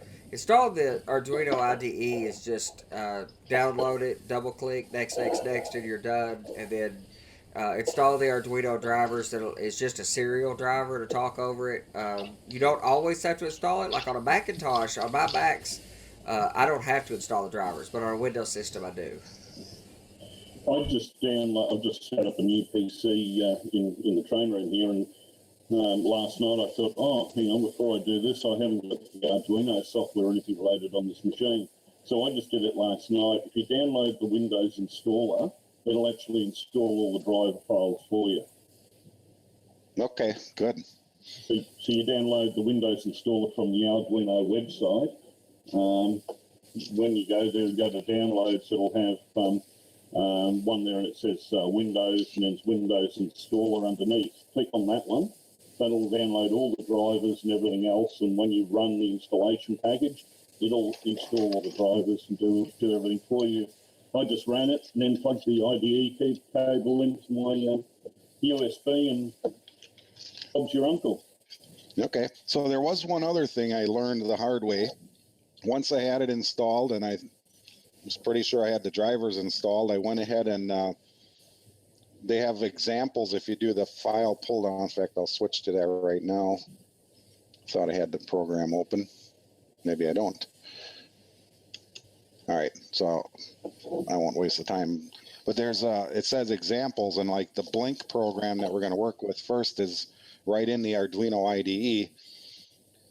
So just I would recommend install or open up one of those sketches like Blink, and then just try and send it to your Arduino and watch what's happening at the bottom of your screen, and it'll tell you when it successfully loads. If it doesn't, you're going to get like an orange bar with some messages. Well, that's what I kept getting, and I was thinking, no, it was a problem with the drivers. Well, there was one other little caveat that's not well documented in a lot of cases, but you have to pick the right port on your computer. But it's really easy. Just go right in the IDE. There's a pull down, on the pull down menu, it says port, and whichever one it says, try picking another one. Like if it says COM1 and COM3, if it was sitting on COM1 and you're not having any problems, or you're having problems downloading your sketch, change it to COM3. Because as soon as I did that, bam, worked perfect. So I couldn't download the first couple minutes. I was trying to get something downloaded into my Arduino. It was not working. As soon as I changed COM ports, it worked like a charm. And after that, I've been having a fun time. But you got to also realize that, like, my laptop has 3 different USB ports, and if I plug it into a different USB port, or if I have a different device plugged in, like a mouse that I didn't have plugged in last time, sometimes that COM port will change. So just because it's COM port 3 one day, it might be COM port 5 the next, depending on where you plug in or whatever other USB devices you have plugged in. So that's just a little something to watch out for if you're having trouble not being able to send a sketch to your Arduino. Yeah, question for Andy. We're both Mac guys. Andy, can I use a remote? I only have one USB port. Can I use a USB extender? Yeah, USB hub is no Right. problem. Can I do that? Yeah, I always recommend a powered hub anyway. But That's what I have. but so Arduino, that's something we probably ought to mention and somewhat cover anyway. An Arduino has, and Chris actually did a little bit. So it has USB, which you hook to the computer pass signal. If you're going to leave it plugged into the computer, you can power it over that as well. It's all you need to hook up is that USB. However, you could run it without the USB connected, and you can power it through this barrel connector with a 5-volt power supply with the proper power connector. You put a screen up. So So what you Okay. could do if you didn't have a powered USB is that you could power it off of that, but I would just get a powered USB hub, power it off the I USB do as have well. one, Andy. Yeah, that's all I use. Yeah. Yep. Okay. Very good. Or if you're like me and you've been collecting wall warts for the last 20 years, you should be able to go in your box and find one that, well, wall warts, I mean the little power supplies. I've got about I bet we 50. all do, Chris. Yeah. So I just dug through. I found one with the barrel connector, and it's 12 volt DC, 200 milliamps. So it's not the greatest, but it works. So, you know, it's not going to power a whole lot at 200 milliamps, but it is 12 volts. So, and the Arduino will filter that down to whatever, you know, the 5 volts if you have it plugged in there. So far it worked. I haven't tried any high powered things on it yet, but the other thing I'm going to recommend, just what I learned so far, is I don't know if I'm back on screen or not, but you get a USB cable with your kit. You should, almost everyone will. Even most of the Arduinos you buy, I'll send one along with it. It's got the USB B end, which is that more square one on the one side, and then the normal USB on the other. But this thing, the one I got with my kit, is like really stiff. So I plug it into my computer, and then I plug it into Arduino, and the Arduino is always being moved by the cable. The cable has its way with the Arduino. So every time I try and put the Arduino where I want it and start hooking things up to the breadboard, as soon as I plug the USB in, it just pulls that little Arduino all over the table wherever it wants to, because it's such a heavy, stiff USB cable. So I recommend either finding a lighter one or do like I'm going to end up doing, which is mounting it to a board just so it can't be throwing it all over my workbench. I have extra cables too. I have one of those USB with the USB square. And it's much longer. I probably just could use that, wouldn't you think?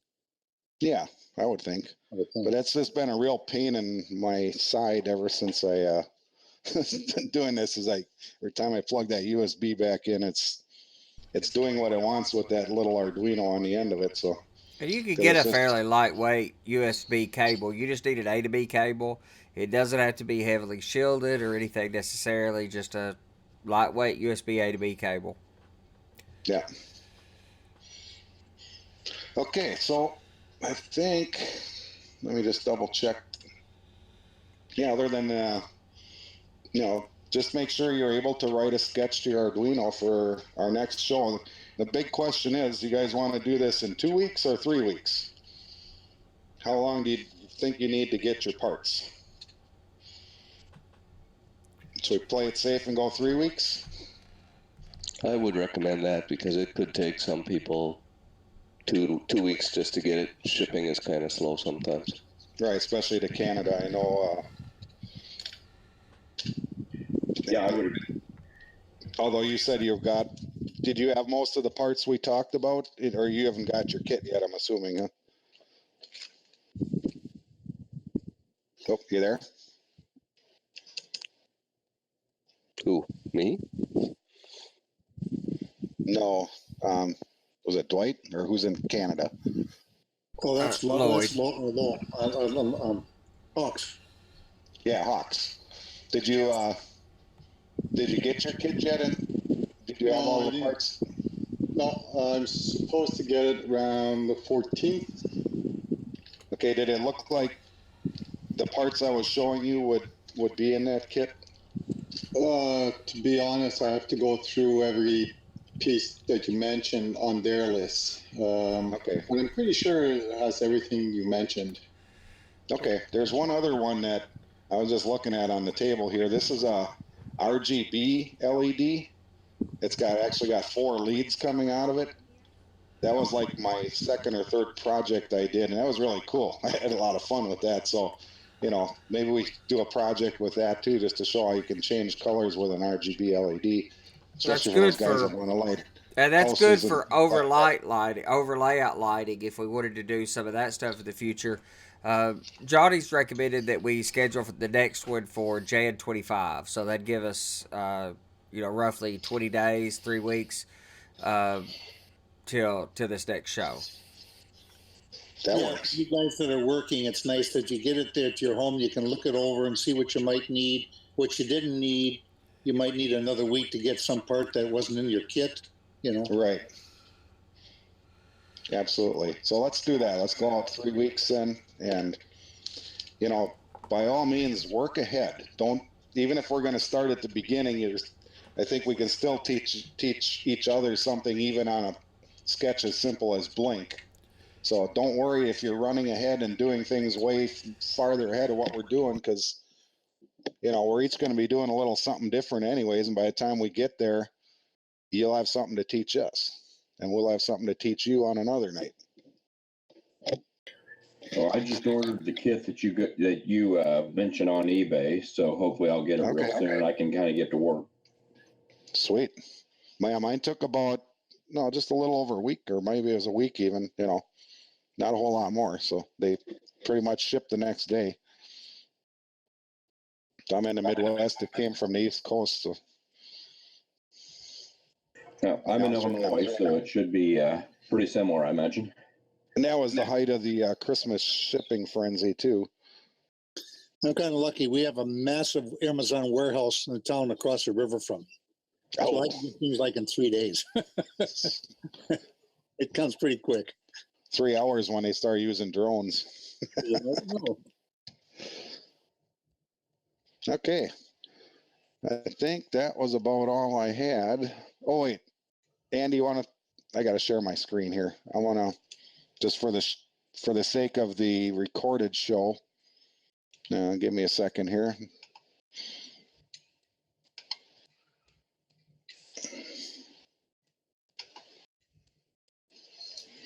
There we go. Can you see that? So I know we didn't have a full panel tonight, and what we plan to do is those that email me and say you want to be on the panel, we will send you, if you have the Arduino and you want to get the parts and you want to be a part of this as a panel member rather than just watching on YouTube, send me an email at this email address. And even if the class is full, I'll take more names because I'm sure not everybody will make it on any given night. And if we're going to have an opening in the panel, and you've been playing along at home for a couple weeks, but also we know we're having an opening on the panel, we're more than glad to have you come in. So we've got 6 people on tonight, 7 with a couple experts, but we can always make a little room. So we've got a room for at least 3 more that want to jump in and be a part of this, or even if you can only be here some nights and not others. Is there a chat portion of this? Question for Andy, I guess. Yeah, we've been chatting on the YouTube live stream. There's been a chat. The prof's been talking to us in there. The professor from there. We've got Tony and Johnny's made it in there to talk to us some in the chat. With Big Bill was in there chiming in. DNH, Bill Van Linton, AJ.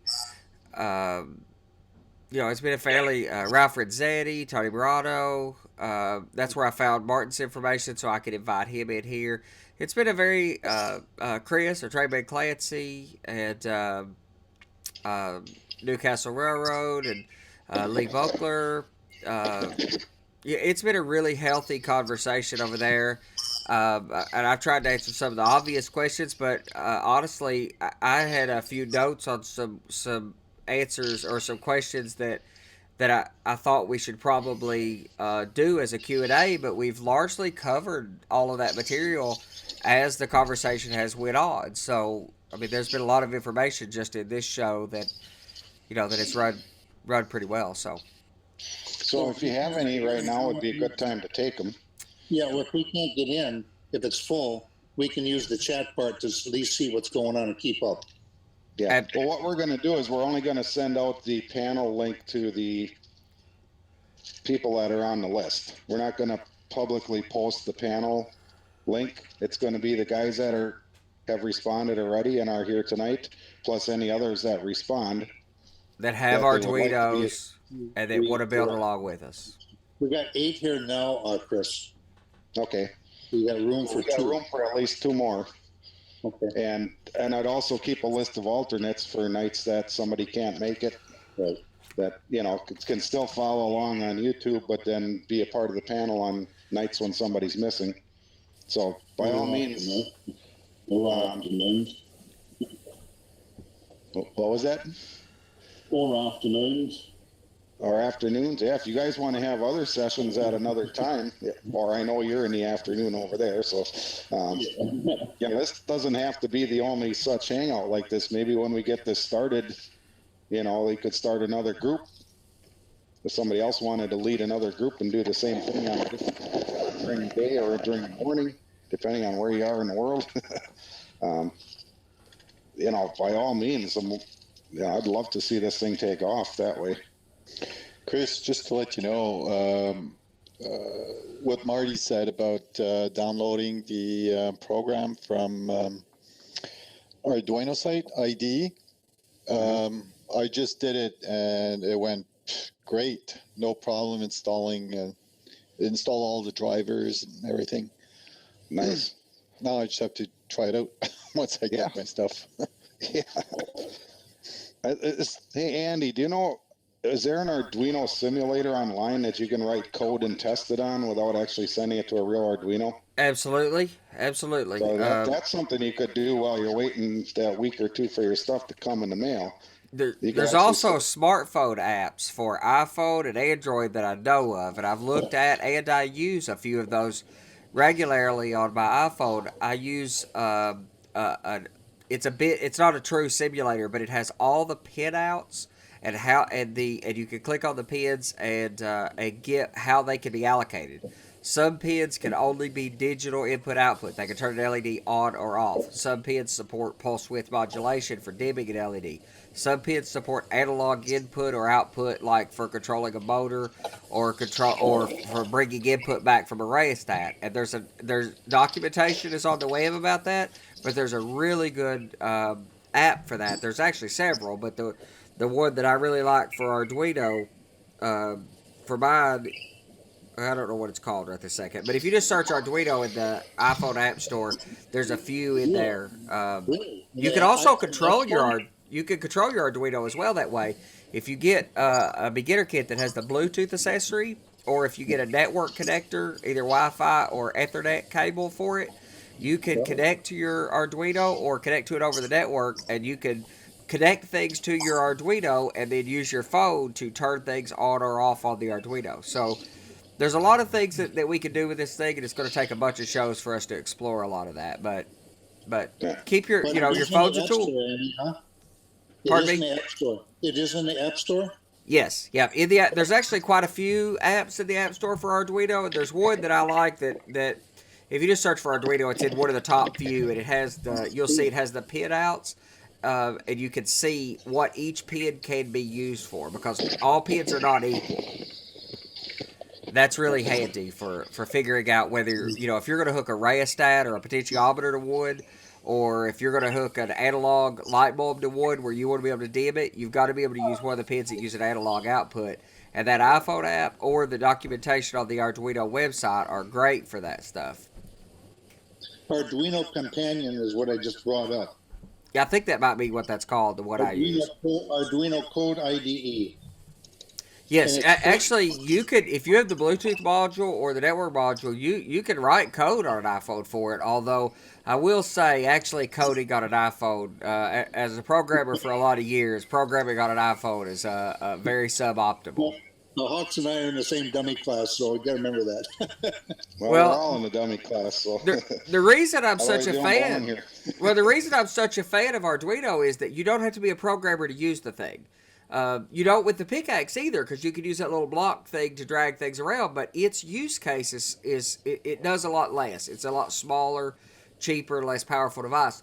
Arduino is really powerful, but because so many model railroaders, Dave Bondar and other guys out there on YouTube, on Model Railroad Hobbyist Forum, in all the magazines Arduino has, and let me mention that too, I'm just finishing the Lionel Stragg's, his podcast, A Modeler's Life, just interviewed Joe Fugate a few days ago, and I've been listening to that while I've been traveling, and Joe Fugate was talking about the readers of the magazine and the future of the hobby, etc., and he said the December issue of Model Railroad Hobbyist, December or January, the one that just come out that had Arduino as the cover story, was the single most popular magazine in 8 years of being in the field. The Arduinos have blown up over there.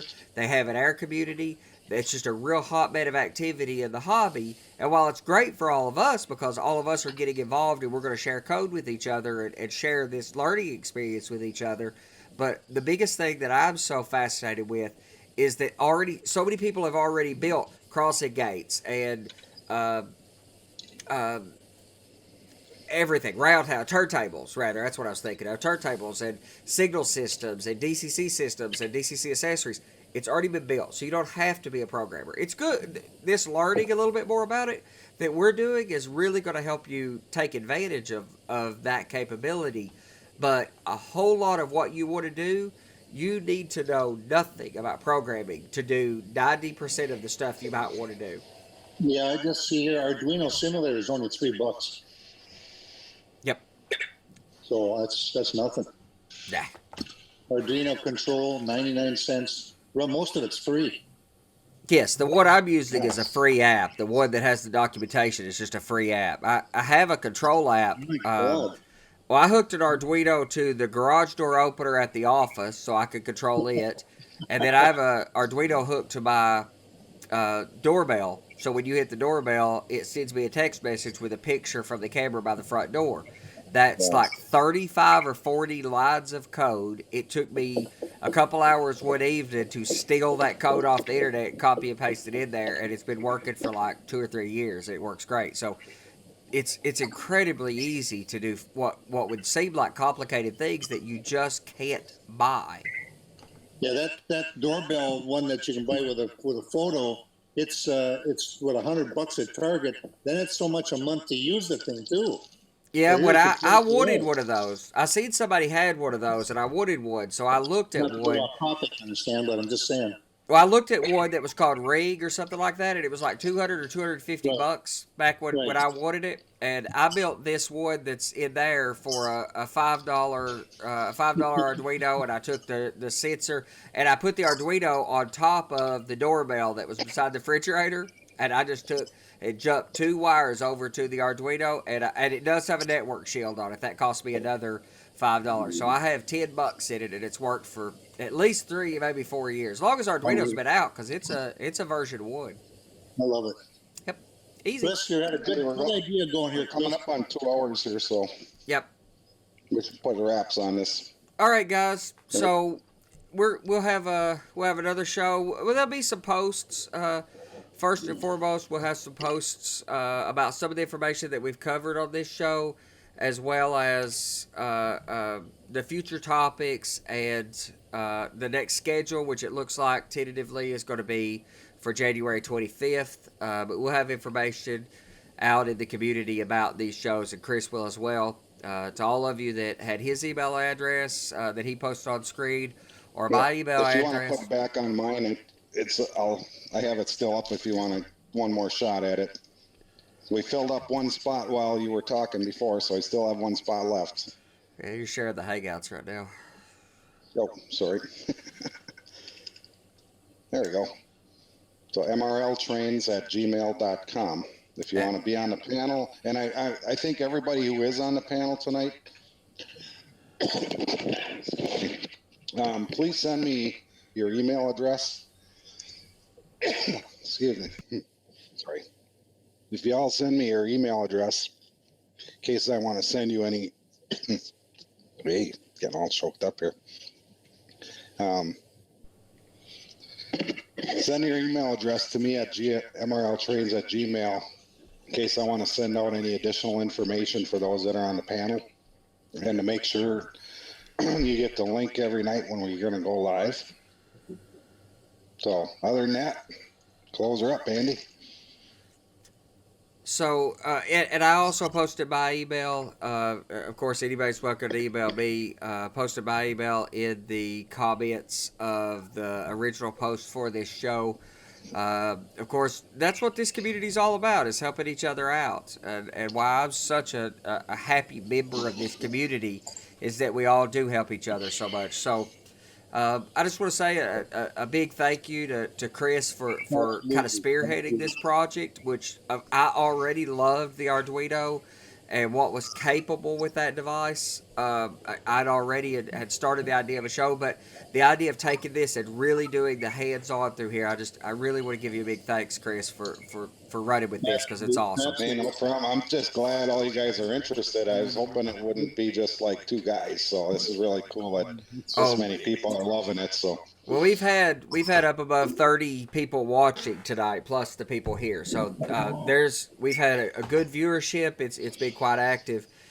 We've had a very active discussion of the text. So there is a big following in our community for it. There are people who are interested but nervous about that, and that's why I keep stressing that it is easier than you would think it is. You don't have to be a computer programmer at heart to take advantage of what you can do with this hardware. So, well, and that's really why I wanted to do this, because I jumped in. Like I said, I've done this less than 2 weeks, and I probably don't know half of what I said tonight.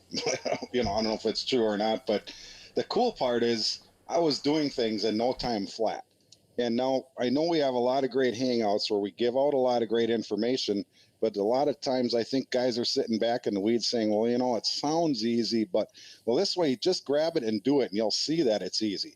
I'm going to make you guys jump in here, grab your Arduino, get on this panel, and do it, and see how easy it actually is. Don't just listen to us. We can tell you it's easy all day, but we don't all have the same mindset. But I want you to literally do it and see that it's that easy. I love the idea. What I love the idea of, and that's what this series is about. Why I'm such a big fan of your idea to help you make this possible, Chris, is getting our hands dirty. That's what this is all about. Is that these shows? This has been a lot of FaceTime talking heads, of us talking the way we do a lot. But the goal of all the future shows, as Chris has expressed, is that cameras facing down, we're going to be building, and you will be seeing lights come on and servos turn. So exactly. Thanks to all of our panelist members. Dave, Chris's brother Dave, had joined us, and he's quite tech savvy. I've really enjoyed talking to you the few times I've got to. I hope to see you some more on here as well. Dave, Ken Pryor had joined us. Lloyd from Hawks Railroad up in Canada. Dwight has joined us. Dave, of course, Dave Lemke, and Martin. Very happy to have all of you guys. All the people who participated in the chat, that we had a very lively discussion that I was kind of multitasking for over there. That was an enjoyable discussion on its own. So I appreciate everyone for being involved, for all the participants, panel members, and all the people in the chat. I do want to remind you about YouTube Model Builders, the community that makes all of this possible for us, that we all participate in, and that has become a model railroading hobby to us all. YouTube Model Builders, proudly sponsors all of these things that we do that helps make us all better modelers. And YouTube Model Builders hosts a collection of other shows. There's a monthly Saturday live show on the third Saturday of every month, hosted by Big Bill Graham with his selection of guests.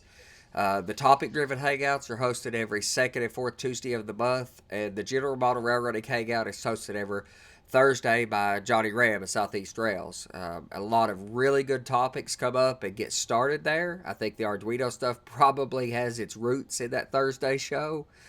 YouTube Model Builders also has an electronic magazine produced bi-monthly, available for free, created by our community, for our community. JD and his team create a great magazine. It's themed. It also often triggers off from some of the topics that we all talk about, and I hope to take some of the stuff that we learned from this Hangout series and myself and some of the other contributors to the magazine, and hopefully some of our panelists here will help us put together a few magazine articles for the things that are best expressed in the magazine. The current e-bag, as well as all previous issues, are available from YouTubeModelBuilders.com. Also sign up for a mailing list there, so you'll get an email as the magazine is released, or for any of these special shows that are coming out.